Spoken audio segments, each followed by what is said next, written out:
Hi everybody, welcome. I'm Sean Mirando. I am the founder of the Copkido program. So I just want to give you a little background about myself and the Copkido program.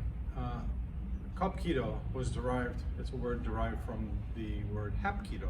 My background, one of my backgrounds is in an art of self-defense, Korean martial arts self-defense, Hapkido. Hapkido, 3 syllables. Do means way, ki is energy, and hap represents coordination. So it's a way of coordinated energy or power. When I exited the police department that I currently work for, when I came out of the academy and I worked in the street, I was working with a fellow police officer on a detail, and he said to me, "Sean, what is that art you teach, Copkido?" And I said, "No, it's hap." I bit down, I thought about it, I said, "That's pretty awesome."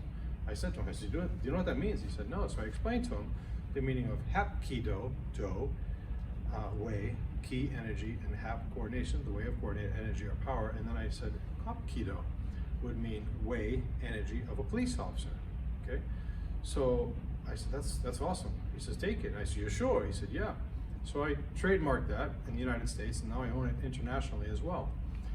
What it represents, Copkido represents, as you can see, we went with first responder logo because a lot of our art started off in restraining violent persons in a hospital environment. When I exited the military in 1991, I started working at Boston's Beth Israel Hospital in 1992. In doing so, I had to restrain a lot of violent persons, meaning whether they're under the influence of alcohol, drugs, trauma, drama, whatever, or they're coming out of it. When they see security officer or nurses and such, they would become violent in that situation.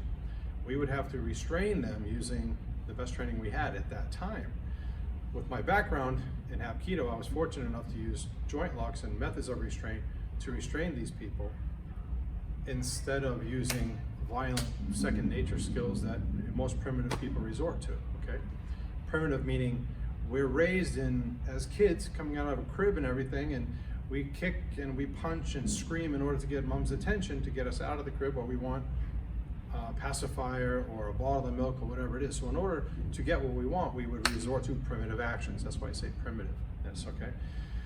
So as we grow bigger and stronger and drinking milk, we're playing all kinds of baseball, soccer, football, we're getting bigger, we're lifting weights, and then if we don't study martial arts and methods of self-defense, we resort to primitive actions to answer those questions we cannot otherwise answer.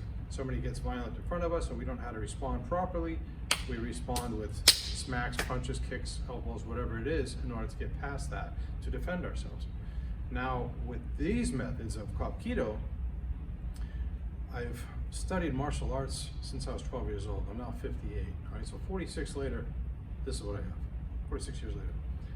I try to teach and share with other people who might be interested methods that will save your occupation and save your life, and while being effective, while you're restraining violent persons without using excessive force, using the least amount of force possible, not just reasonable, but the least amount possible to effectively restrain or escape from people's grabs or their violent person's assaults towards you.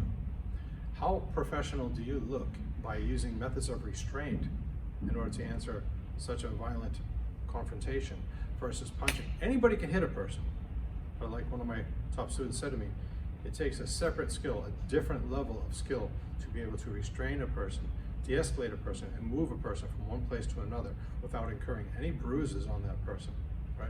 So this is occupational friendly for teachers, healthcare, nurses, security, law enforcement,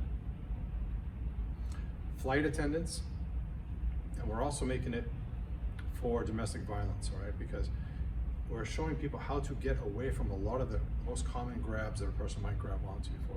We could pretty much walk into any occupation and make a method of self-defense. Well, we keep it simple for Sean principle, using that KISS principle, the new and improved one, all right?